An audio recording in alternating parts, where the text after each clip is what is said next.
Check muna natin yung camera. Hi guys! What is up guys? So, unboxing tayo ngayon. No? Dumating na yung binili nating plain t-shirt. Black and white. Kauna-una ang plain t-shirt natin dahil sa tayong paglalaan ng project, no? Future project natin. So, dumating na from Shopee. Kinuha natin ito kay Sir Marvin, no? Meron kasi siyang, kinuha natin sa store noong high standard cut and screw. Yan, high standard cut and screw. Yan. Sa store nila natin to. So, sa Dasmariñas lang sila located, no? Si Sir Marvin dito kumukuha ng black at saka white na, no? Kaya ginaya lang natin, Pro Club inspired. Inspired lang, hindi Pro Club mismo, no? So, check natin guys. Let's go. Dahil butas na rito, bubutasin ko na lang. Sayang naman kasi. Naka-ready na siya butas. Ayan, magkasama. So, yun, ang price pala nito guys. Yung isa ay 190 something.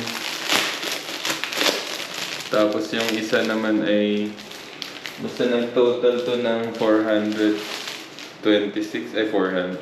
Tama.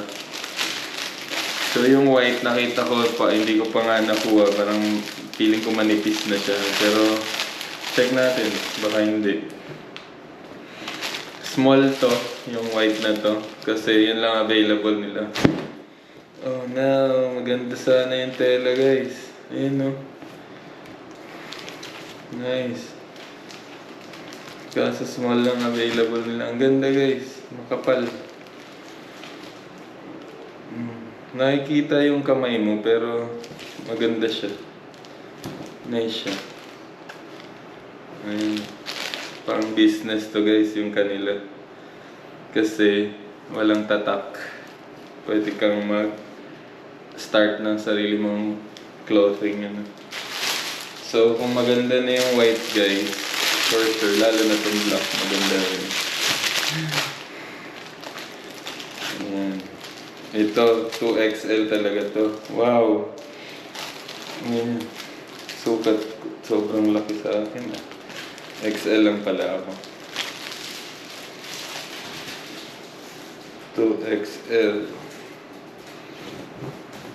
Ito maganda na, kahit wala pang print. Hindi siya na-stretch, kaya Pro Club pala siya, inspire. Hindi siya normally na-stretch, yun na yun. Pero maganda to pang business guys. Ayun. Wow, ganda sa mirror. Nice. Nice, parang na akong si Omar Baliw. Alam mo na. Oh.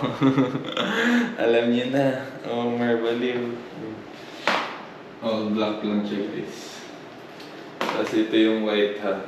Ayan. Makapal na siya guys. Makapal. Hindi siya masyadong stretchable. Pero makapal siya. No? Tsaka mura lang. Wala pang 200 pesos ang bawat Dahil sa lang yan.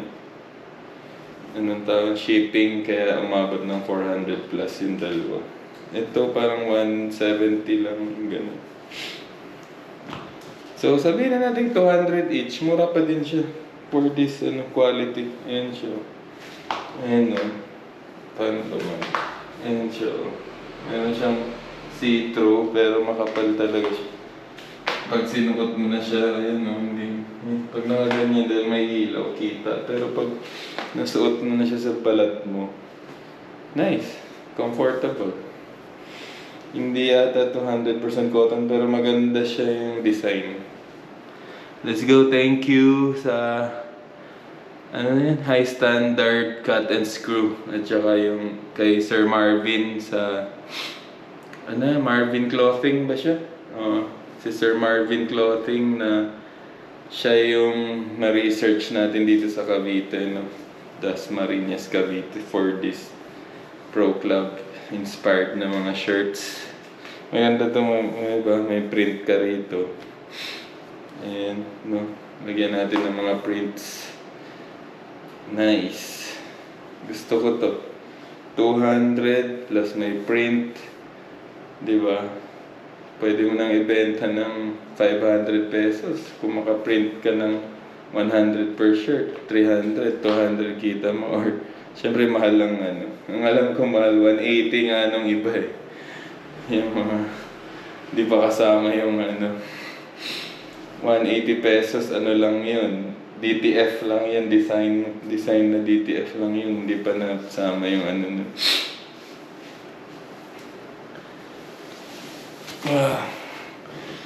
So yun guys, no? Let's go! 2XL ako dito sa kanila. Nice! Thank you! Yan. Ayos to. Ewan ko kung pag nalabhan to, mas lalo siyang, ano, hindi kasi siya malambot eh. Maano siya, rough. Hindi siya comfort.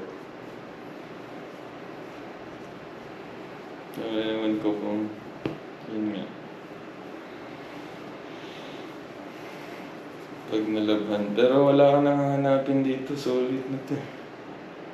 Diba? Napaka-affordable na niya. Pwede nang tatakan. Tatak Pinoy. Let's go guys. So, thanks for watching. Please like, share, and subscribe. Welcome to the... Pwede ko na tong bilhin ng ganito.